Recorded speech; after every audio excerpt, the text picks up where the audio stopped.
Iron Gwazi or Steel Vengeance? Iron Gwazi or Steel Vengeance? Let's talk about amusement parks, like rides in the dark. Rides right here, it rides all over, but mostly coasters, We'll talk about all kind of things, but mostly coasters. Hey, do you want to shut up? Do you want to shut it? No? Okay. What's going on, everybody? My name is Mario. This is a channel all about amusement park type stuff, but mostly coasters. And today, we're going to be having some fun looking at two of the best coasters in the world and trying to determine which one of them is better. And just a quick disclaimer, this video is obviously just for fun. It doesn't actually mean anything. And if you have a problem with it, feel free to talk to guest relations. Now, I want to start things off by bringing up the fact that these are very similar yet very different roller coasters. As far as the similarities go, well, they're both manufactured by Rocky Mountain Construction, they're both hybrid coasters, they're both hyper coasters, but to me the most notable similarity is that these two coasters are both the sum of their parts. And what do I mean by that? No single element on either of these coasters is completely stand out. I mean, there are some fantastic elements on both of these coasters, don't get me wrong, but every element on both of these coasters contributes to a fantastic overall ride experience, and neither rely too heavily on one single element. Now, as far as the differences go, well, Steel Vengeance is obviously more of an airtime focused coaster where you spend more of your time out of your seat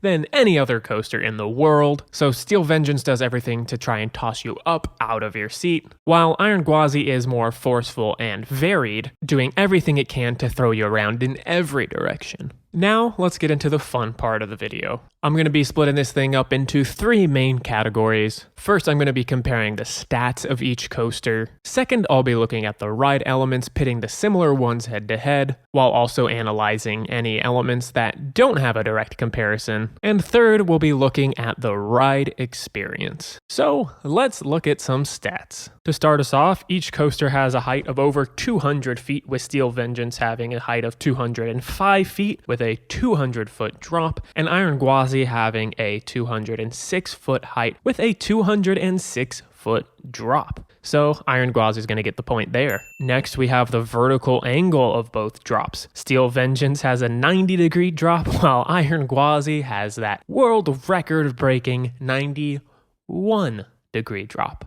Iron Gwazi gets a point again. And for the speed category, Steel Vengeance has a speed of 74 miles per hour, while Iron Gwazi has a speed of 76 miles per hour. Again, Iron Gwazi gets the point.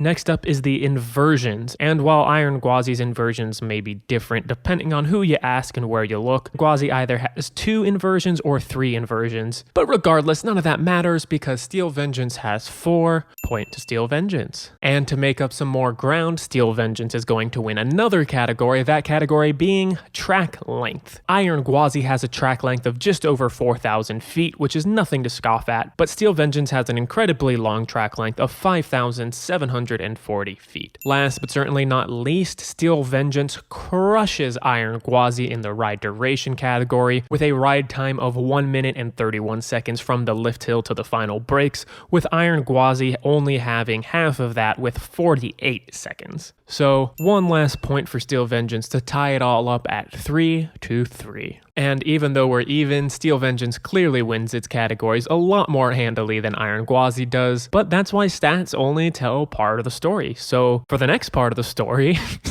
so to speak, let's look at the ride elements. Now we're going to start off by looking at some elements that have a direct comparison from coaster to coaster, and like all great RMCs, let's start with the pre-lift sections. Now, Iron Gwazi doesn't have much of a pre-lift, but what it does have is surprisingly aggressive towards the back. The back half of the train provides you with a small pop of airtime and aggressive lateral forces, while the front half of the train does nothing. And the pre-lift, Steel Vengeance has the slight edge because it is good in all rows, although it is not as forceful. There isn't really airtime, there aren't laterals, but there are 2 hills instead of 1, and it is more consistent through the whole train, just barely edging out Iron Gwazi for the point. Next we have something a little more exciting with each ride's first drop. Steel Vengeance has a long, steep drop with good airtime throughout the whole train that gets stronger towards the back. Iron Gwazi is very similar with a little bit of extra height and a degree steeper, which are both noticeable, providing slightly more forceful airtime, a longer feeling drop, and on top of those factors, there is the additional benefit of having hand and head choppers at the bottom. So,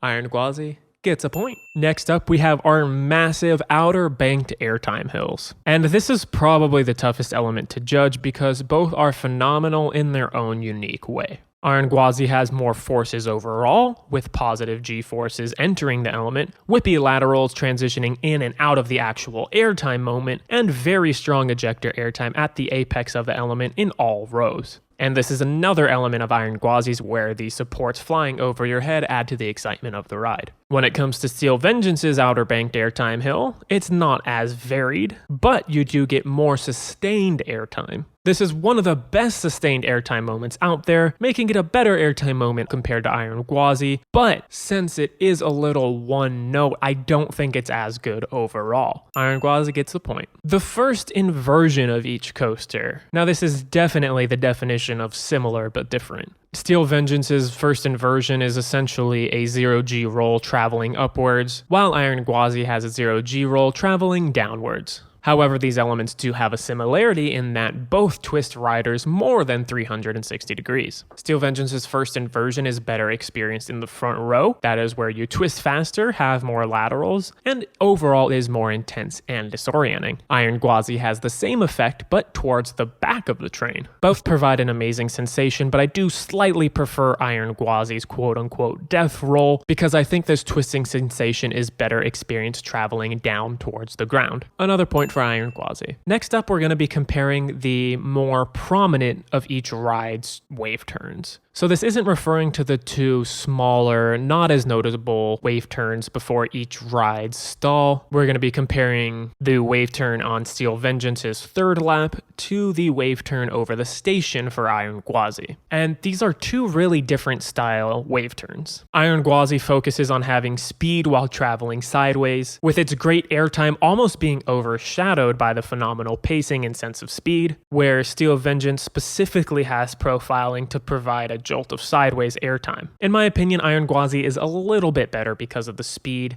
and more intense whippy transitions in and out of the element. Although Steel Vengeance does have the added benefit of having great visuals traveling through the ride structure, but Iron Gwazi is going to get the point. Next up, we have the stalls. Steel Vengeance's stall is very abrupt, doesn't hold you upside down very long, but it is definitely more aggressive. It definitely focuses less on hang time and focuses more on providing a quick jolt of laterals as you have a rapid change in direction. Iron Gwazi's 0G stall is definitely more traditional, focusing primarily on the hang time, but still having really good lateral forces going out of the element. And even though Steel Vengeance has a more aggressive stall, the laterals are almost too much for me sometimes, bordering on being uncomfortable, just barely giving Iron Gwazi the point for the more traditional 0G stall. Next up, we have a couple other airtime moments, with the drop off the mid-course brake run for Steel Vengeance and the last drop on Iron Gwazi. And while these are at 2 completely different points on the ride for each coaster, they're actually really comparable. Iron Gwazi's last drop gives decent airtime throughout the train, but is drastically better towards the back, whereas Steel Vengeance's drop off the mid-course, it depends how hard the brakes engage, but it usually provides great airtime through the whole train. Overall, Steel Vengeance tends to have stronger airtime on this element, so Steel Vengeance is going to get the point. Next up, we have the bunny hills for each coaster, and this one's a little wonky. We're going to be comparing the 3 pops on Iron Gwazi before that last hill that we just talked about versus the 6 pops of airtime that serve as Steel Vengeance's finale. And I know that first hill on Iron Gwazi of the 3 hills isn't really a bunny hill, it's more of like a speed hill, but to me it feels like those 3 hills are all part of one element. And those 3 hills do provide really strong ejector, and they are definitely more sustained than the bunny hills on Steel Vengeance. Vengeance. Now, those Steel Vengeance bunny hills do provide the same strength of airtime, so I am going to value quantity over quality in this specific instance because Steel Vengeance has twice as many bunny hills, so Steel Vengeance, another point. And that's the end of any comparable elements on the two coasters. As it currently stands, Iron Gwazi has a score of 8 and Steel Vengeance has a score of 6. Now let's talk about some unique elements on each coaster, giving out some extra points, starting with Iron Gwazi because it is shorter and only has 1. We've covered almost every element on Iron Gwazi so far. The only unique notable element left is that overbank, and this is actually an element that really surprised me, so it's definitely not one that should be forgotten. The closest thing to this overbank on Steel Vengeance is probably a couple of the overbanks on the third lap, but Iron Gwazi's is so much bigger, better, whippier, more forceful that it's not even a fair comparison. Iron Gwazi gets this 1 point for a unique element. Now let's move on to Steel Vengeance. Steel Vengeance obviously has a lot that Iron Gwazi doesn't have. It has significantly more track length and more airtime moments than any other coaster in the world, so let's look at some of them. The first and arguably most notable unique element that Steel Vengeance has is that giant airtime hill after the first drop. Point Steel Vengeance. Next up are the speed hills, and I'm only going to give 1 point for all of these combined because they're not the most noteworthy elements on their own, and they're all very similar. Another point. Steel Vengeance also has 2 inversions that Iron Gwazi? Sure. Steel Vengeance also has 2 inversions that Iron Gwazi does not, but both of them are generic 0G rolls, so Steel Vengeance is going to get 1 point for the both of them. And last but not least, we're just going to round up all of Steel Vengeance's other extra airtime hills, with the most notable probably being that twisting airtime hill that dives you into the structure on that third lap, and most of the other hills not being super noteworthy and mostly just providing as transitions from element to element. So Steel Vengeance, 1 point for the 9 million other airtime hills that you have. Alright, so going into our final category, Iron Gwazi has a score of 9 and Steel Vengeance has a score of 10. This last category is going to be ride experience, so potentially Iron Gwazi can catch up. The first thing that we're going to be looking at as far as ride experience is concerned is the forces of the rides. The 3 subcategories being airtime, positive G-forces, and lateral forces. Now for airtime, Steel Vengeance is obviously better without questions. As I've mentioned multiple times already, it has more airtime than any other coaster in the world. It has to get the point for this category. Now for positive G-forces, this is another one that isn't even close. I can't even think of any moments on Steel Vengeance that were notably forceful as far as positive G-forces go. Last up is the lateral forces, and this category is actually a bit closer than I would have expected, but ultimately Iron Gwazi is better. Iron Gwazi has more moments overall, and its lateral transitions are smoother than Steel Vengeance, with Steel Vengeance's most notable moments being a little jarring, including that stall that we talked about earlier, and also the exit out of the second 0G roll. Iron Gwazi gets the point. Next up is the pacing. And this was a really hard category to give to either coaster because both coasters have some of the best pacing in the world. There's no dud elements on either ride, with the only moment of either ride that isn't exhilarating being the mid-course brake run on Steel Vengeance, which is a bit of a nitpick because the ride is so long.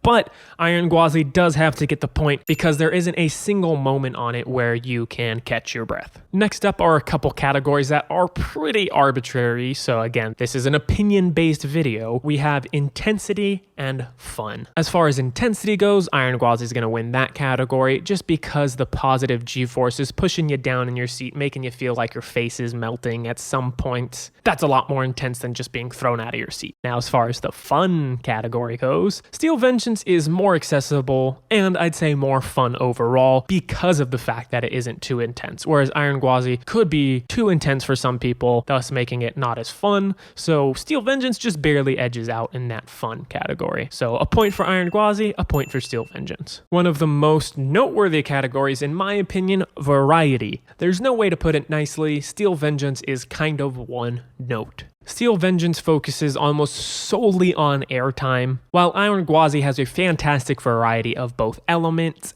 and forces. So Iron Gwazi gets a point for having great variety. And for our last ride experience category, we have visuals. Now, Steel Vengeance is going to take the cake for this one for having about an entire 30 seconds worth of the ride being inside of supports. Although this category was close because Iron Gwazi does have great visuals with the supports as well.